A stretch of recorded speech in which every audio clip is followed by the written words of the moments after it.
Ahora que tu marido está muerto, llora, haz las maletas y no vuelvas jamás, me soltó mi nuera en plena cena. Mi hijo solo sonrió y asintió. La casa nunca fue realmente tuya. No respondí. Me levanté y empecé a empacar en silencio. Al día siguiente fui al banco, y ahí comenzó todo. Sigue mi historia hasta el final y escribe en los comentarios desde qué ciudad me escuchas, así sabré hasta dónde ha llegado. El comedor se sentía distinto sin Noel. La gran mesa de caoba, que había sido el centro de tantas reuniones familiares, ahora parecía demasiado grande, demasiado vacía, a pesar de que aún éramos 3 sentados ahí. Mis ojos se desviaban una y otra vez hacia su silla, esperando verlo con su sonrisa tranquila. Había pasado exactamente una semana desde que enterramos a mi esposo de 32 años. Una semana desde que, de pie junto a su tumba, sentí que me arrancaban la mitad del alma. La pena me oprimía el pecho, robándome el aire. «Pásame las papas», ordenó Romy, mi nuera, con una voz tan afilada como un cuchillo. Nunca me había hablado con calidez. Pero aquella noche había algo distinto, algo más helado. Alargué la mano para tomar el cuenco, todavía temblando.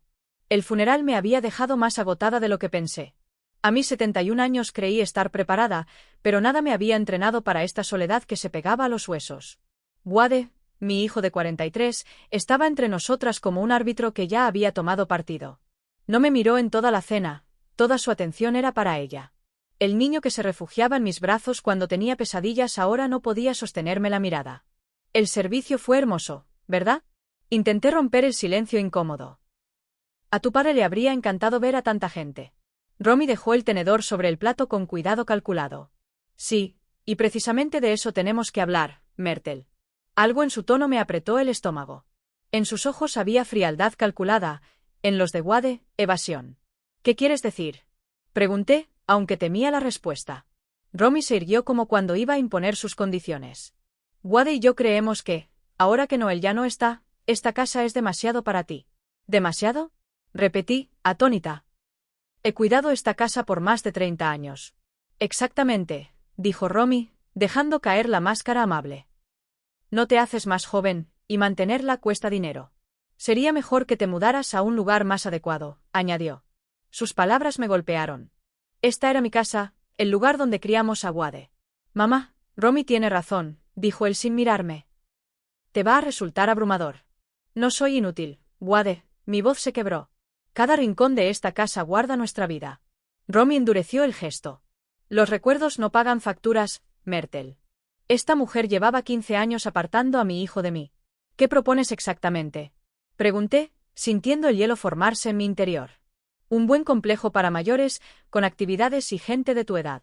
Miré a Wade buscando una chispa de desacuerdo. ¿De verdad crees que debería vender la casa donde creciste? Tiene sentido, mamá, y Romy y yo podríamos aprovechar el espacio para ampliar la familia. Entonces entendí, no solo querían que me fuera, querían mi casa. La casa nunca fue tuya, escupió Romy, esta vez sin disfrazar la crueldad. Wade me miró, dudó un instante, y luego sonrió. Es cierto, mamá. Era de papá, y ahora es mía. Tú solo vivías aquí. Me levanté con las piernas temblorosas. ¿Necesitaré tiempo? 2 semanas, me interrumpió Romy. Suficiente para que encuentres algo y llames a los mudanceros. 2 semanas para desmontar una vida entera. En los ojos de Wade no vi amor ni enojo, vi indiferencia. Subí a mi habitación, la que aún olía a su colonia. Me senté en la cama, mirándome al espejo. Parecía más vieja que mis 71 años. En 2 semanas tendría que empaquetar 32 años de vida y entregársela a mi hijo. Pero bajo la tristeza empezó a encenderse algo, determinación. Noel siempre me enseñó a fijarme en los detalles. Al día siguiente, iría al banco a averiguar exactamente qué me correspondía. Si Wade y Romy pensaban borrarme sin consecuencias, se llevarían una sorpresa. Pasaron 10 días. Ellos ya habían venido 2 veces, midiendo habitaciones como si yo no estuviera. Había llegado el momento de ocuparme de lo práctico. Fui al First National Bank. La gerente, Ellen, me recibió con esa delicadeza que se guarda para las viudas recientes. Necesito saber mi situación financiera, le dije. Noel manejaba todo. Claro, respondió. Veamos, oh. Mi corazón se aceleró. No es nada malo, pero hay más cuentas de las que imaginaba. Primero, la cuenta corriente conjunta, saldo suficiente para meses. Luego, una cuenta de ahorros con un monto aún mayor. Y hay varias cuentas solo a su nombre, señora Henderson, añadió. ¿A mi nombre? Noel nunca me habló de eso. 4 más, 2 depósitos a plazo, una cuenta de mercado monetario, una cuenta fiduciaria creada hace 5 años. Ellen explicó que a veces se hacen para proteger al cónyuge de disputas familiares. Recordé cómo Noel evitaba hablar de los problemas económicos de Wade y Romy. Le pedí detalles. Había sumas que podrían mantenerme cómoda por décadas. Ellen me mostró documentos con mi firma. Noel me había llevado a firmar como si fueran trámites rutinarios. Todo esto es legalmente suyo, aseguró. Mientras ellos planeaban reformar mi cocina, yo tenía recursos que desconocían. Y la cuenta fiduciaria recibía transferencias del negocio que Noel había vendido, pero tal vez no del todo. WDE dijo que el dinero de la venta apenas alcanzó para cubrir deudas. Ellen volvió a mirar su pantalla. Según nuestros registros, la cuenta empresarial sigue activa. Hay depósitos regulares y luego transferencias a su cuenta fiduciaria.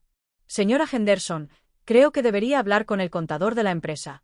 Puede que su situación financiera sea más amplia de lo que cree. Salí del banco aturdida, el bolso pesado con estados de cuenta y papeles impresos. En vez de ir directo a casa, estacioné en un pequeño café y me quedé en el coche, revisando cada hoja que Ellen me había entregado. Los números no mentían. Sin que yo lo supiera, Noel había estado protegiéndome de manera meticulosa. Cada cuenta, cada inversión, cada fondo fiduciario estaba diseñado para que yo pudiera valerme por mí misma. Al analizar los movimientos, vi un patrón. Los depósitos coincidían con las visitas de WDE durante los últimos 5 años, siempre mayores después de que Wade pidiera a su padre pequeños préstamos o cuando Romy insinuaba problemas económicos. Noel le daba dinero a nuestro hijo, pero al mismo tiempo guardaba igual o más para mí. Como si supiera que algún día tendría que sostenerme sola. El teléfono vibró, un mensaje de Wade. Mamá, Romy encontró una agente inmobiliaria para listar la casa. La mostramos la próxima semana. Espero que avances con la búsqueda de tu nuevo hogar. Me quedé mirando la pantalla y luego mis papeles. Wade y Romy parecían tan seguros, creyendo tener el control. No imaginaban que su plan descansaba sobre algo que no entendían. Mañana llamaría al contador de la empresa para descubrir qué más había dejado Noel. Y decidiría qué hacer con la certeza de que mi esposo me amó lo suficiente como para garantizar que jamás dependiera de nadie. El dolor seguía ahí, punzante, pero debajo crecía una fuerza tranquila que no sentía hacía años. La oficina contable Morrison y Associates estaba en un modesto centro comercial, entre una tintorería y un servicio de impuestos. Nunca había estado allí. Noel siempre se ocupaba de esas reuniones, diciendo que eran trámites aburridos. Ahora entendía que me protegía de algo más que tedio. Margaret Morrison, de mi edad, cabello gris recogido y gafas de montura fina, me recibió con amabilidad. Llevaba más de 15 años manejando las cuentas de Henderson Construcción. Señora Henderson, dijo ofreciéndome asiento. Primero, mis condolencias. Noel era un buen hombre y un empresario honesto. Lo extrañaré. Gracias. Ojalá lo hubiera conocido tanto en lo personal como en lo profesional, respondí, guardando mis papeles en el bolso. Intento entender nuestra situación financiera y el banco mencionó ingresos de la empresa que desconocía. ¿Desconocía? Sus cejas se alzaron. Es raro. Noel hablaba mucho de usted. Por favor, necesito saber qué ha pasado. Mi hijo dice que la empresa se vendió hace años y apenas cubrió deudas. ¿Vendida? Margaret frunció el ceño. No, fue reestructurada. Abrió archivos en su computadora. Hace 5 años Noel transfirió los activos a un fideicomiso, y usted es la beneficiaria principal. O sea, ¿soy la dueña? El fideicomiso lo es, y usted posee el fideicomiso. La empresa ha ido muy bien. Noel aceptaba contratos pequeños, clientes fiables y flujo constante, evitando riesgos de grandes proyectos. Me dio los balances de los últimos 5 años. Las ganancias eran sólidas, suficientes para explicar los depósitos regulares que vi. Pero Noel ya no trabajaba, dije. Se retiró de la operación diaria, pero seguía tomando decisiones estratégicas. Tom Bradley gestionaba la obra. Asentí. Tom lleva más de 20 años con nosotros. Noel le daba un porcentaje de ganancias para mantenerlo motivado. ¿Por qué nunca me lo dijo? Pregunté casi en un susurro. Margaret vaciló. Noel temía presiones familiares. Sabía que su hijo tenía problemas financieros y que su nuera gastaba mucho. Si supieran de estos ingresos, podrían poner en riesgo su seguridad. Todo encajaba, cada préstamo a Wade, cada insinuación de Romy. Noel calculaba cómo ayudar sin comprometer mi independencia. Margaret sacó otro archivo, préstamos documentados a Wade por decenas de miles en 5 años. ¿Ha pagado algo? Pregunté, sabiendo la respuesta. Tiene atrasos graves, debe unos $87.000. Wade debía casi 90.000 al negocio, mientras decía que solo quedaban deudas.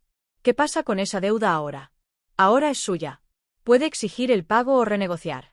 Pensé en Wade y Romy midiendo mi cocina para sus renovaciones. Margaret añadió, el mes pasado Wade me llamó para que preparara papeles de transferencia de la empresa. Creyó que usted no estaba involucrada. Quiso quedarse con el negocio y la casa, apostando a mi dolor y supuesta ignorancia. Margaret, ¿puedo mantener a Tom como gerente? Claro, él está preocupado por su futuro y sería leal si continúa. Me llevé todos los documentos. La empresa era mía. La deuda de Wade era real. Y ellos no tenían idea de que su castillo estaba hecho de arena. Programe una reunión con Tom lo antes posible. Y que todo quede confidencial. Por supuesto. Romy me escribió, la agente quiere fotografiar la casa mañana. Que esté limpia. Guardé el teléfono sin responder. Que siguieran soñando. Esa noche entré al despacho de Noel por primera vez desde su muerte. Entendí por qué guardaba todo tan ordenado. Estaba construyendo un muro a mi alrededor, ladrillo por ladrillo. A la mañana siguiente, Tom Bradley me visitó. A sus 55 años conservaba la fuerza de un constructor, pero la mirada cansada. Señora Henderson, estoy preocupado. WDE vino diciendo que habría recortes y me pidió lista de contratos, equipos y llaves. ¿Y qué le respondió?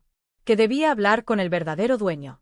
Noel me dijo que esperara instrucciones legales y nunca mencionó que sería Wade. Alivio. Noel había previsto esto. Tom, le diré algo, pero necesito su discreción. Cuenta con ella, señora. Le mostré los documentos, yo soy la dueña. Noel transfirió todo hace 5 años. Tom abrió los ojos. Vaya, siempre iba 3 pasos adelante. El negocio ha prosperado bajo su gestión, Tom. Tenemos buena reputación, clientes fieles y trabajo constante.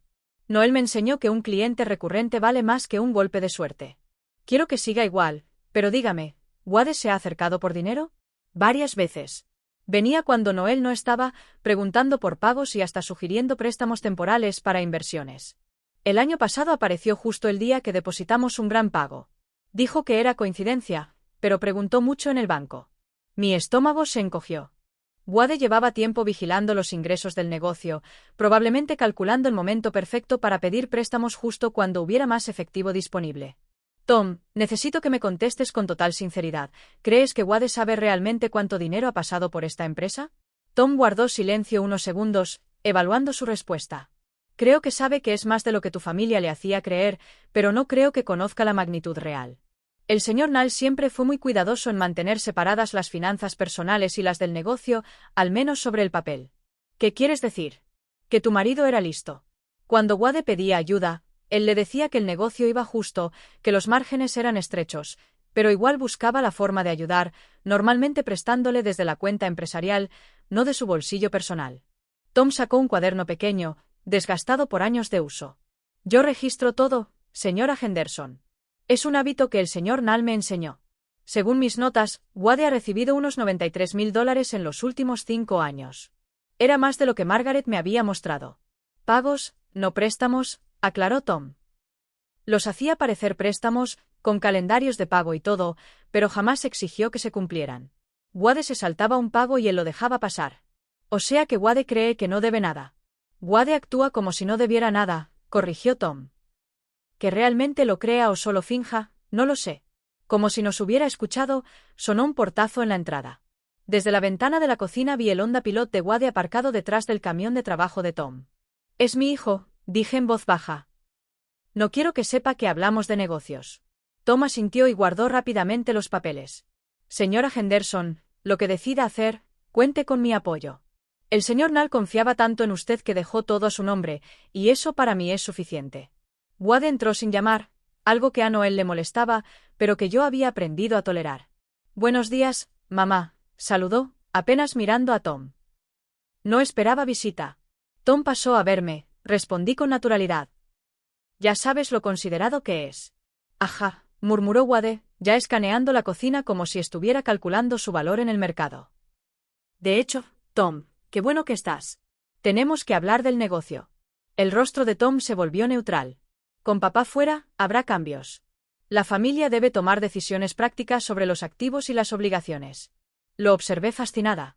Wade irradiaba seguridad, convencido de su autoridad, sin saber que intentaba reclamar algo que nunca le había pertenecido.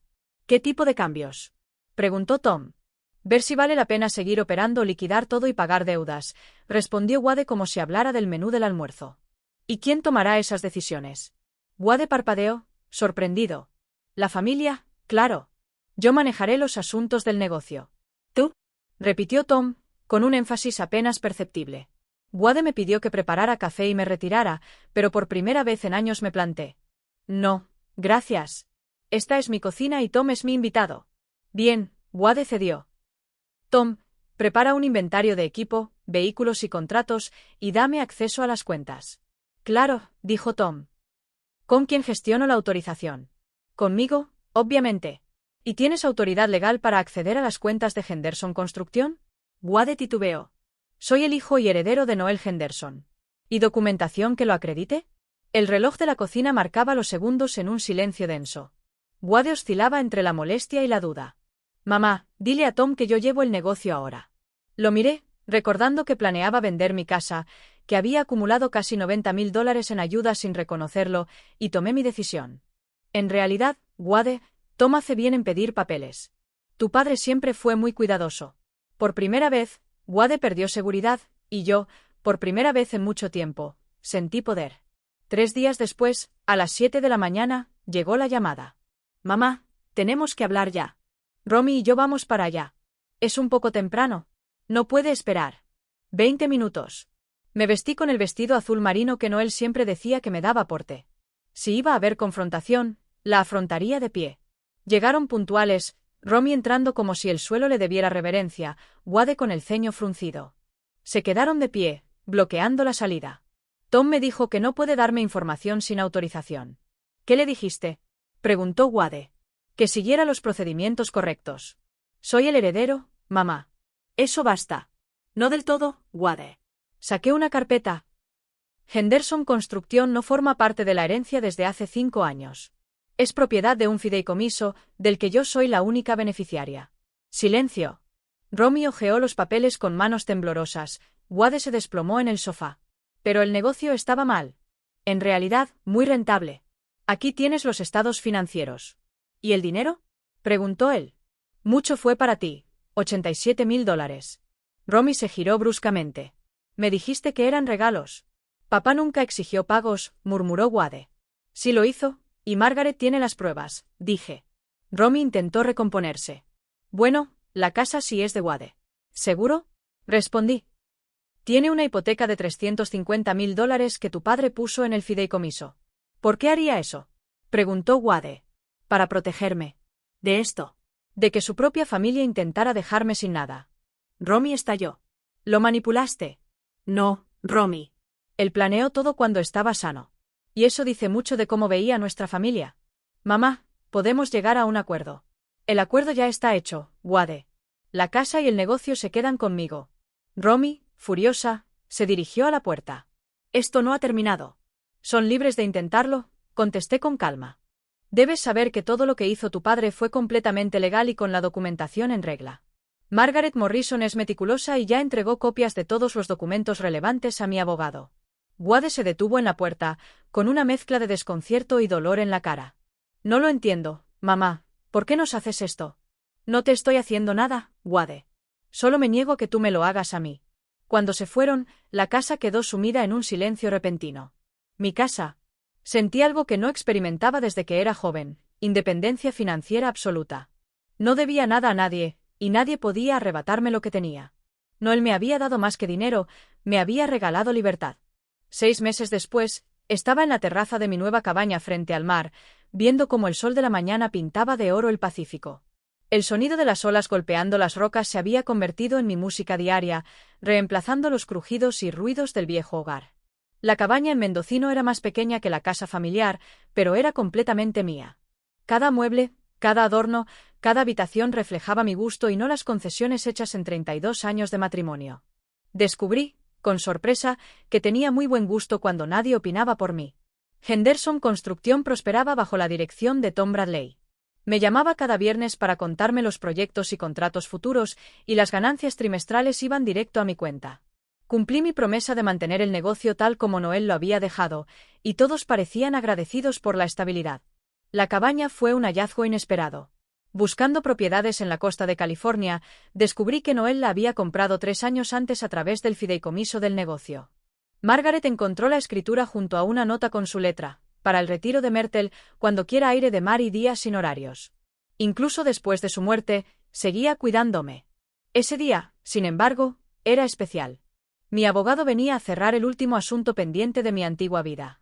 Wade y Romy habían intentado impugnar el fideicomiso, contratando un costoso especialista en casos de explotación financiera y derecho familiar. No les fue bien. La investigación confirmó que todos los movimientos de Noel eran legales y bien ejecutados, y que la deuda de Wade con el negocio era incluso mayor de lo que pensábamos. Con intereses y penalizaciones, superaba los $96.000. El timbre sonó justo a las 10. James Patterson, sin parentesco con Ellen del banco, era un hombre preciso que veía la puntualidad como un reflejo de carácter. Me había representado desde el inicio, y su serenidad fue clave en los momentos difíciles. «Buenos días, Myrtle», dijo, acomodándose en su sillón habitual junto a la ventana. «Tengo el acuerdo final para que lo revises». Le serví café de la prensa francesa que había aprendido a usar, otro pequeño símbolo de mi nueva vida, y me senté frente a él. ¿Cómo tomaron los términos finales? Su sonrisa escondía un toque de ironía. Como era de esperar. Su abogado insistió en que las obligaciones familiares debían prevalecer sobre los contratos, pero la ley es clara, las deudas se pagan. Tras 6 meses de batalla legal, Wade y Romy aceptaron un plan de pagos que les tomaría 8 años completar, siempre que no se retrasaran. Intentaron incluir una cláusula de perdón familiar. En la última reunión, Wade se quebró, continuó James, diciendo que estabas destruyendo la relación con tu único hijo por dinero. ¿Y qué les respondiste? Que represento tus intereses financieros, no tus relaciones. Aunque, mencioné que no todas las madres tienen que demandar a sus hijos para cobrar una deuda legítima. El acuerdo incluía algo que me complacía especialmente. Si incumplían, el negocio podría embargar sus salarios y poner gravámenes sobre cualquier propiedad futura. Una red de seguridad para asegurarme el cobro, pasara lo que pasara. «Hay algo más», dijo James, sacando un sobre. «Llegó ayer». Era la letra de Wade. Dentro, una nota breve. «Mamá, sé que probablemente no me perdones por haberte enfrentado, pero entiendo ahora lo que papá intentaba hacer. Perder casi todo me hizo ver cuánto di por sentado. Romy y yo vamos a terapia y trabajo en 2 empleos para cumplir el plan de pagos. Ojalá algún día quieras hablar conmigo. Lo siento por todo». Doblé la carta. Sonaba sincera, pero llegaba tarde y empujada por las consecuencias, no por conciencia. «¿Quieres que le responda?», preguntó James. «No. Si quiere recuperar nuestra relación, que lo haga igual que con su deuda, poco a poco, con constancia». Cuando James se fue, salí a la terraza con mi café y volví a leer la carta. La tristeza seguía ahí, no solo por Noel, sino por el hijo que creí haber criado y la familia que pensé tener. Pero debajo, había algo más fuerte, satisfacción por haberme defendido cuando más importaba. El teléfono sonó. Un número desconocido, pero familiar. «¿Señora Henderson? Soy Linda Morrison, la hija de Margaret». La recordaba, enfermera en el hospital regional. «Claro, querida, dime». «Mi madre me habló de lo que pasó. Estoy formando un grupo de apoyo para mujeres que han sufrido manipulación financiera por familiares. Me encantaría que compartiera su experiencia». Me sorprendió. No sé si sabría qué decir. Más de lo que imagina. Hay muchas mujeres en su situación, hijos adultos que creen tener derecho a los bienes de sus padres, esposos que esconden información, parientes que confunden bondad con debilidad. Su historia puede ayudarles a protegerse. Miré al mar. Hace 6 meses era una viuda a punto de quedarse sin hogar por su propio hijo. Hoy vivía donde quería, respondiendo solo a mí misma. ¿Cuándo quiere que hable? ¿De verdad lo hará? Sí, pero no sobre venganza. Quiero hablar de la diferencia entre ser familia y ser un felpudo. De conocer tus finanzas. Del regalo que me hizo Noel protegiendo mi futuro, incluso de nuestro hijo. Colgamos con fecha para la charla. Me di cuenta de que ayudar a otras mujeres podía ser mi propósito, una forma de honrar la protección de Noel y mi independencia ganada. Esa noche, como siempre, me senté en la terraza con una copa de vino a ver el atardecer, disfrutando la certeza de que esa vista, esa paz y esa libertad eran solo mías. Nadie podía arrebatármelas. Nadie podía botarme fuera de mi propia vida. Nadie podía decidir que yo era prescindible. La cabaña estaba en calma, salvo por el vaivén del mar y el canto lejano de las aves. Mañana cuidaría mi jardín, tal vez almorzaría en el bistró donde siempre me guardaban mi mesa favorita. La deuda de Wade se pagaría, ya fuera por voluntad o por embargo. Pero la verdadera victoria no era el dinero, sino saber que exigí el respeto que merecía. Levanté mi copa en silencio, pensando en Noel. Me amó lo suficiente para que nunca dependiera de la compasión de quienes me veían como descartable. Y me preparó para pasar la prueba cuando llegara. El océano seguía hablando con la costa. Y yo, en mi casa, en mi terraza, viviendo mi vida, entendí al fin que era la libertad, no tener que rogar por un lugar en una mesa que siempre debió ser mía. Eso era paz. Y ahora, ¿a quién escucha mi historia? ¿Qué harías tú en mi lugar? ¿Te ha pasado algo parecido? Déjame tu comentario.